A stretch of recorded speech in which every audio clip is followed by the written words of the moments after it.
It is just rain until it's not. How did we even get here? It is 3 p.m., you're driving home, there's light rain, you get an alert. Flash flood warning. What do? Pull over, keep driving, wait and see. Flash floods are the deadliest weather hazard in the US, especially in vehicles. The real danger often isn't the storm, it's the decision you make next. In the US and other parts of the world, these images repeat. Streets submerged, cars swept away, life lost. Even when warnings are issued, people don't always act. Then, the question is why? To understand why people act or don't during a flash flood, we use the Protective Action Decision Model, or PADM. This model explains how people make split-second choices in emergencies. It tells us that decisions are shaped by three interconnected factors. First, the outside world. What's happening around you? Is there visible flooding? Are other drivers pulling over or just pushing through? What does the alert say? Who sent it? Was it a trusted source? Even the channel, like a phone notification versus a social media post, affects how seriously we take it. Second, your internal perceptions. Do you or your family feel personally at risk? Do you believe that following the alert will actually help? And most importantly, do you trust the source? The PADM emphasizes your perception of stakeholder credibility, your confidence in capable and trusted authorities.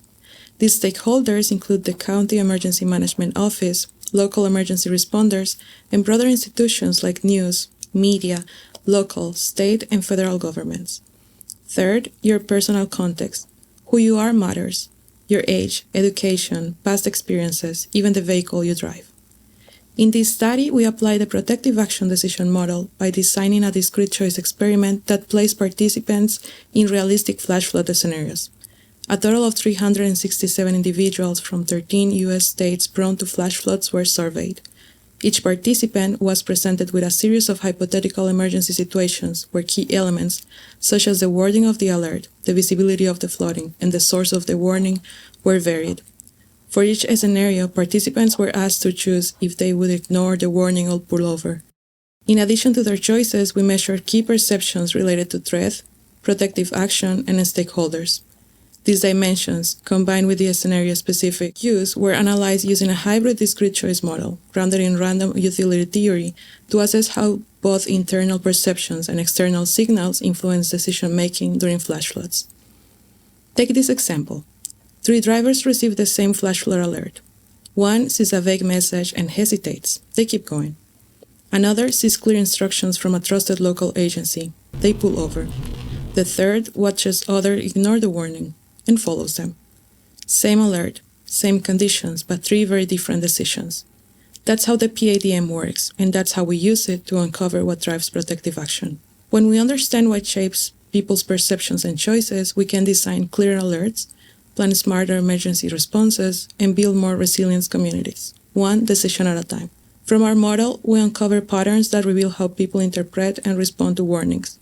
First, we found that protective behavior is driven less by the message itself and more by internal perceptions. People were more likely to comply when they feared harm or disruption, but what moved them the most was the instinct to protect loved ones, more than simply following official guidance. Second, we found a disconnect between trust and influence. While news and media were seen as credible, they led to lower compliance. Local emergency offices, though less authoritative, were more effective, highlighting the need to invest in them as trusted messengers, not just information sources. Third, social context and experience matters. Seeing others ignore warnings or having lived through a flood often reduce perceived risk. Driving an SUV in rural residents also fosters false confidence, decreasing protective action. So, what does this mean for public agencies? It means agencies must go beyond issuing alerts and start shaping how people perceive and respond to risk. That involves crafting messages that are emotionally resonant, investing in local responders as trusted messengers, and tailoring communication to address false confidence and community-specific context. A warning's value lies not only in the delivery, but in its ability to drive action. Because saving lives isn't just about predicting the storm, it's about making sure people know when to act, why it matters, and how to survive. Flash floods warning matter, but behavior is what saves lives.